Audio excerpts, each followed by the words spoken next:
Cette analyse approfondie explore le pari audacieux d'Ibrahim Traoré avec 1 million de poules pour sauver le Burkina. Ibrahim Traoré est le pari des 1 million de poules, un choc stratégique pour sauver le Burkina Faso. Dans l'histoire des peuples, certaines décisions paraissent d'abord absurdes, irrationnelles ou même grotesques aux yeux du monde, avant de se révéler être des actes de génie. Le Burkina Faso, terre de courage et de résilience, a récemment offert un exemple saisissant de cette vérité universelle. Confronté à une crise alimentaire aiguë, aggravée par les attaques répétées des criquets pèlerins et les sécheresses qui ravagent le Sahel, le capitaine Ibrahim Traoré a pris une mesure qui restera gravée dans la mémoire collective. Relâcher 1 million de poules dans les campagnes burkinabè. Un tel choix, loin d'être anodin, illustre la capacité d'un leader à penser en dehors des schémas traditionnels, à transformer une idée jugée risible en une stratégie concrète de survie et de reconstruction nationale. Les sceptiques y ont vu une comédie politique, un coup de communication ou une improvisation maladroite. Mais les résultats qui en ont découlé démontrent qu'il s'agit d'une démarche révolutionnaire, conjuguant écologie, économie et dignité sociale. Cette dissertation propose d'analyser en profondeur ce pari atypique, à travers 4 axes principaux. D'abord, la crise qui a motivé cette décision. Ensuite, les logiques écologiques et sociales de l'initiative. Puis les résultats observés tant sur le plan alimentaire qu'économique. Et enfin, les leçons symboliques et politiques que le Burkina Faso et l'Afrique entière peuvent tirer de cette expérience. Le contexte d'une décision. Le Sahel au bord de l'effondrement. Le Sahel est une région de contraste, d'une beauté austère, mais aussi d'une fragilité extrême.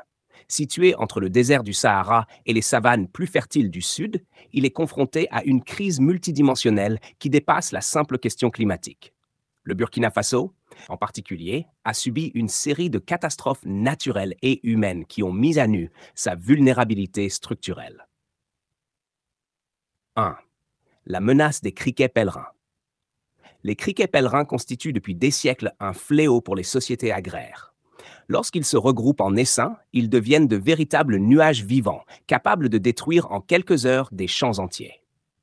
En 2023 et 2024, des vagues de criquets ont obscurci le ciel burkinabè, anéantissant des récoltes déjà compromises par des pluies irrégulières. Chaque hectare de mil, de sorgho ou de maïs réduit en poussière végétale plongeait des milliers de familles dans la famine. 2. Les limites des solutions classiques. Face à ces invasions, la communauté internationale propose généralement 2 types de réponses: l'usage massif de pesticides chimiques ou la distribution de l'aide alimentaire. Or, ces solutions sont à double tranchant.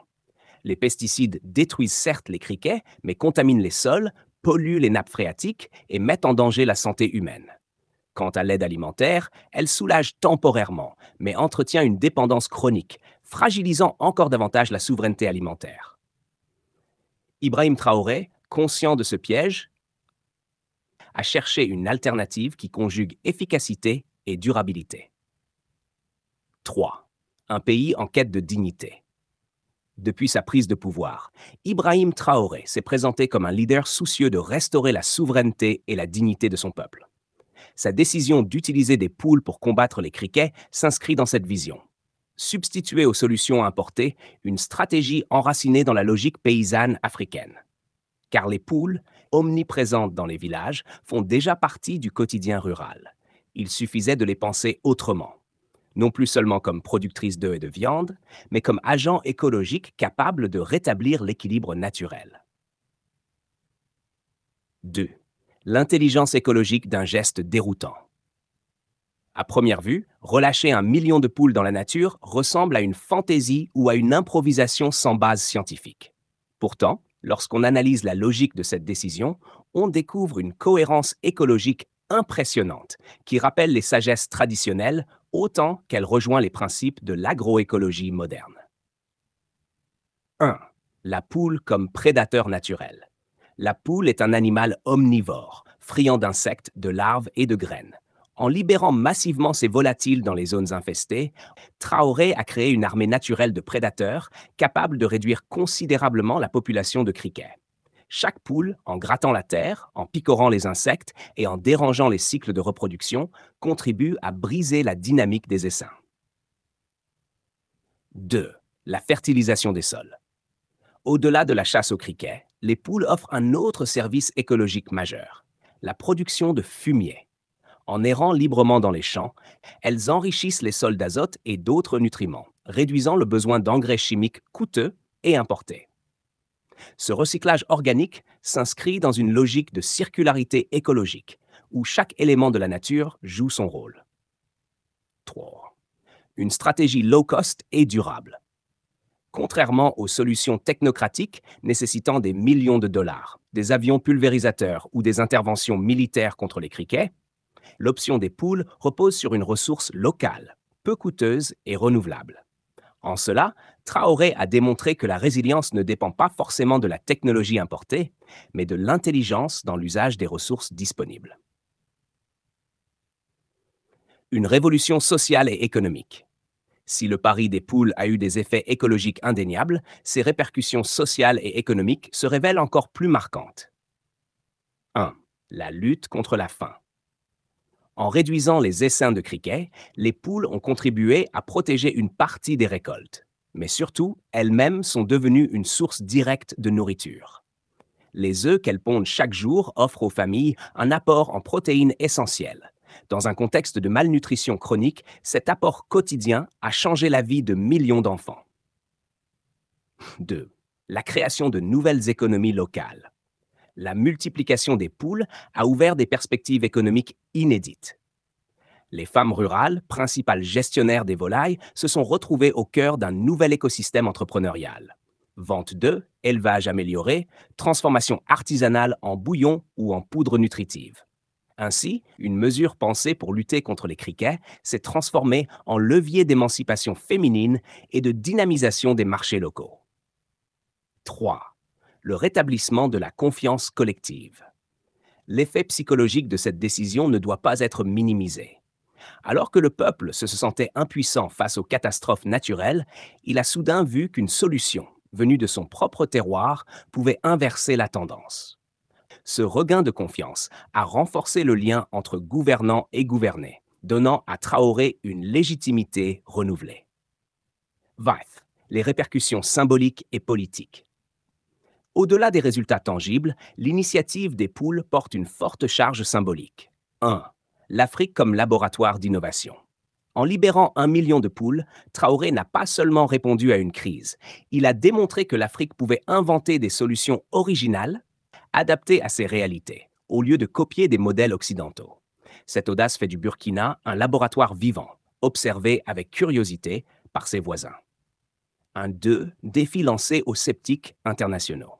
Moqué au départ, Traoré a prouvé que la dignité africaine ne réside pas dans l'imitation servile, mais dans l'inventivité enracinée.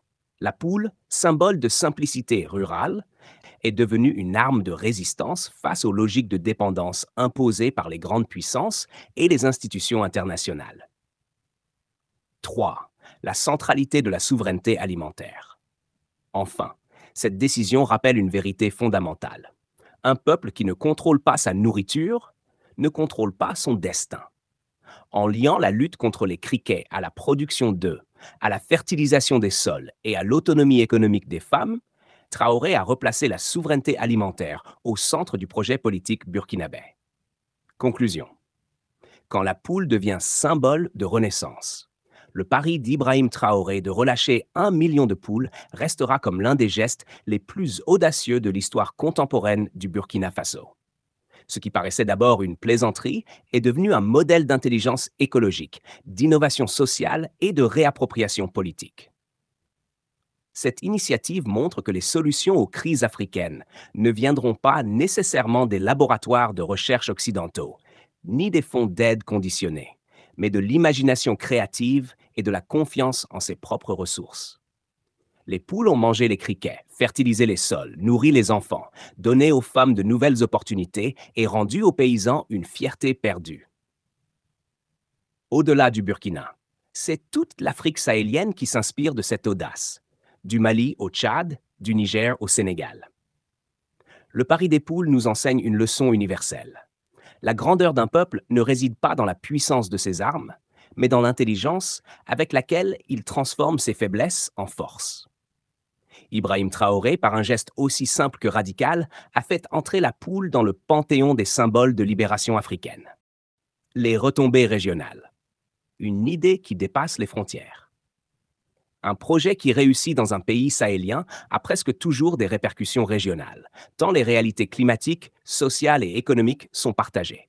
L'initiative de Traoré n'a pas seulement touché le Burkina Faso, elle a inspiré un mouvement d'imitation et d'adaptation dans les pays voisins.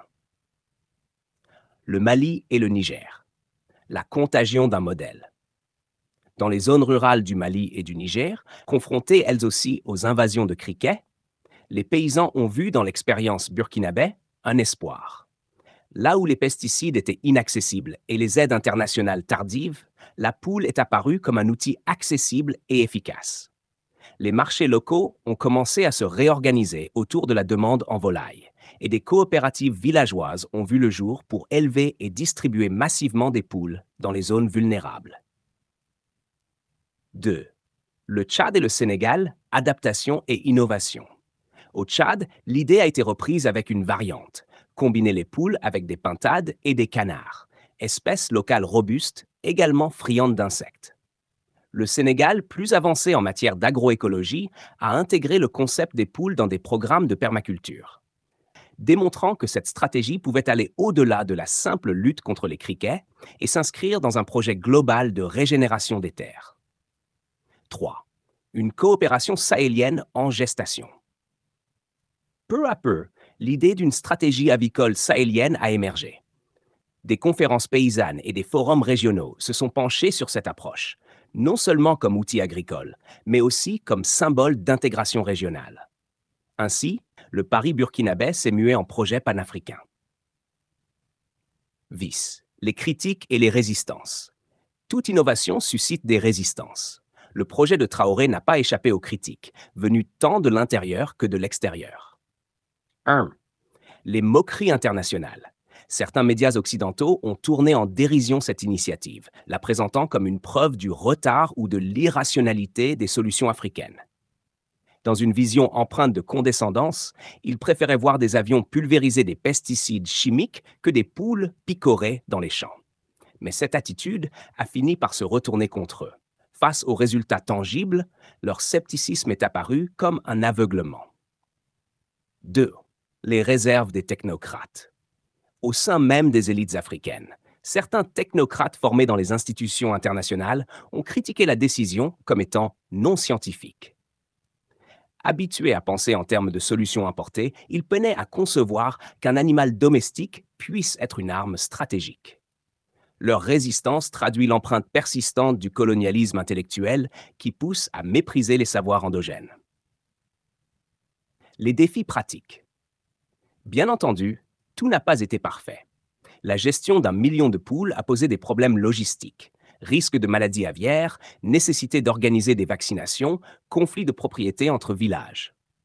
Mais ces difficultés, loin d'annuler le projet, ont stimulé l'innovation locale.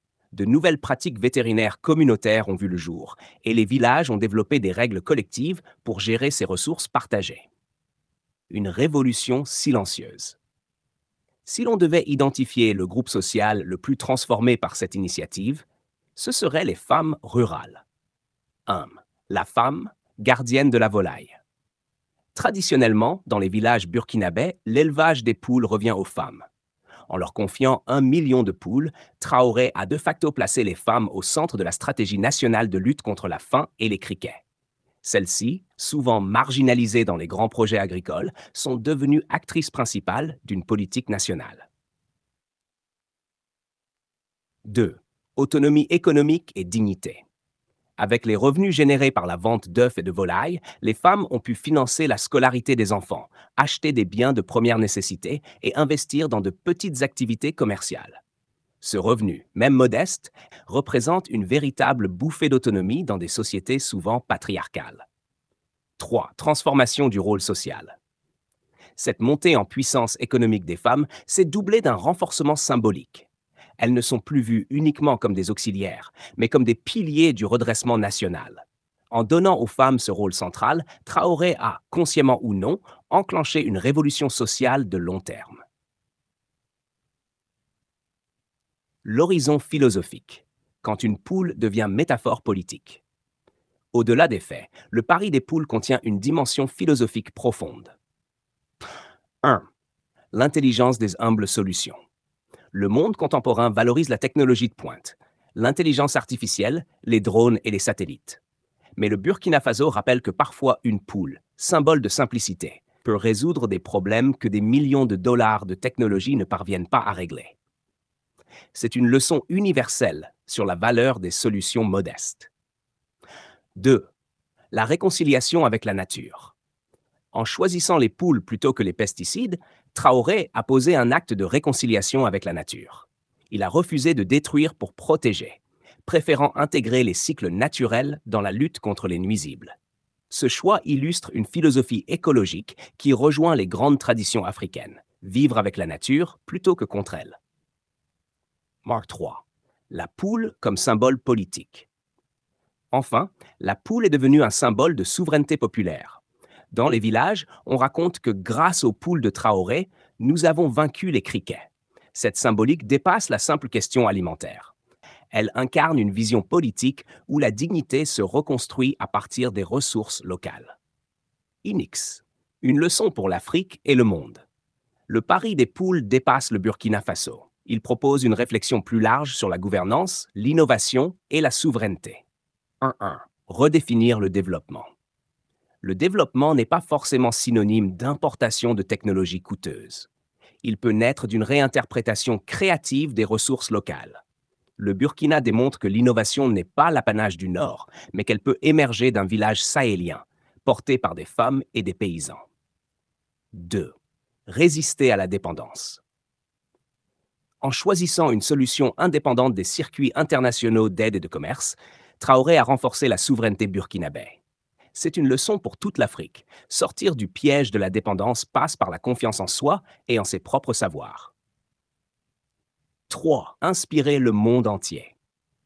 Paradoxalement, le projet burkinabé intéresse aujourd'hui des pays du Nord, confrontés à des crises écologiques et à une recherche de solutions durables.